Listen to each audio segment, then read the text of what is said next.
Sup my dudes, Valkyrja, and today I'm going to be talking to you about Yae Miko. Now if you're wondering about talent books and all that, you can go look on Honey Impact, as we all know, but I'm going to be giving you guys information about my opinion on stuff that for how to make the best Yae Miko, in my opinion, without Honey Impact, without any talent books, without anything else. Basically, I'm going to be giving you guys my opinion on how you should build Yae Miko. I'm giving you guys a lot of options. In the end, make up your own mind. She's a very flexible character. You can build her kind of however you want. Just to let you guys know, no, I'm not going to be running Skyward Atlas on Yae Miko. I think it's an okay option, but I would rather run her fidget spinner. Ideally, if I get it. We'll see if I get it or not. I don't know. I would rather run her fidget spinner. But really, if you're looking at 4 stars, your 3 options are going to be the Battle Pass weapon, Black Cliff from the shop, and the Wit Sith. In my opinion, those are really the only 3 4-star weapons that I would synergize really well with her, that make her just deal really good damage. This, you can sneak in some normals in between her stuff. Just do like 1 normal hit, and you can get a lot of elemental skill damage or elemental burst damage, which a lot of her damage comes through elemental skill and burst, both very high multiplier. Well, the skill's not a high multiplier, but it has a lot of stuff feeding into it, but the burst is very high multipliers. So, that being said, with the 5 stars, obviously run her weapon. You also have Lost Prayer, Sacred Wind if you happen to have it. This is a very cracked weapon, very good. The only issue with this is the fact that she ascends with crit rate as well. It's going to make it so virtually any crit rate getting artifacts are useless. So then we get into the artifacts, the meat and potatoes of the build. This is going to be very quick, very simple, very easy. For me, I want my Yae Miko to be an ult bot. I know her skill deals a lot of damage, but I feel like she's going to do well with ER, and I want her to be an ult bot at the same time. So I have a bunch of just sand or emblem of Severed Fate. The name escapes me. It's like 4 in the morning recording this right now, so sometimes the brain just leaves. But basically, we're going to have 4-piece emblem because I like the ER and I want to actually just buff up her ult. I think due to Raiden Shogun's passive on her skill and all the other stuff that's going to be buffing ult damage, I think I'm going to be able to make her ult hit fantastically hard with 4-piece emblem.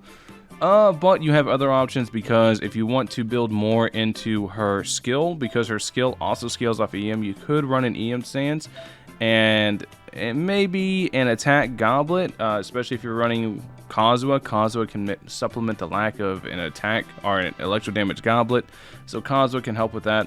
And you can run an EM Sands to kind of full send the tick damage on her skill, but I don't really recommend doing that. The other option I'd run other than 4-piece emblem is 2-piece Gladiator, 2-piece Shimenawa, or 2-piece Gladiator / Shimenawa, because they're literally the exact same thing, and 2-piece Thundering Fury. I don't recommend 4-piece Thundering Fury, because while 4-piece Thundering Fury, let me find a piece of it. I know I have a flower for Thundering Fury.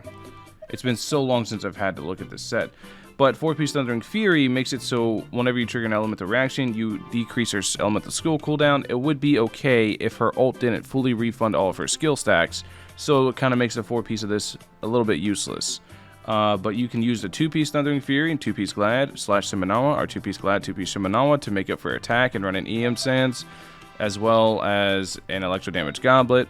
2 Glad, 2 Shimenawa is going to give you 36% attack because they have the exact same 2-piece, and it does stack. Both of them will give you 36% attack altogether, so that's a very viable option. So in the end, you're looking at 4-piece emblem. In my opinion, that's what I'm going to run. If you want her to be an ult bot, that's exactly what I want her to do, because I'm going to be pairing her with my C6 Raiden Shogun. C6 Raiden Shogun is going to reduce the cooldown on her ult, generate a ton of energy, deal a lot of damage. I'm also going to pair her with Kazuha for the shred and all that. So I'm going to be running 4-piece emblem. The other thing you can run is 2-piece Shimenawa, 2-piece Gladiator, because they will stack. You can also run EM Sands over attack Sands if you want it. Just make sure you're supplementing that lack of attack percent, because attack percent is really important for base multiplier scaling because of multiplicative values and how things work. And then the other thing you can run is 2-piece Glad / Shimenawa and 2-piece Thundering Fury for that extra electro damage percent, because unlike Raiden, where Raiden feeds ER into electro damage percent, she does not. She doesn't have any way to boost her own electro damage percent outside of a goblet and Kazuha. So the 2-piece for electro damage percent for bonus damage percent is really valuable for her, because she doesn't have a ton of bonus damage percent through her kit. So that's really a big deal. Unless you're running EM, if you're running a lot of EM, then she has a lot of bonus damage percent. Just keep in mind that bonus damage percent is additive. So if you have a lot of EM, you can forego the electro damage goblet because you just won't need it because the additive damage bonus isn't going to be as beneficial for you to the bonus damage percent.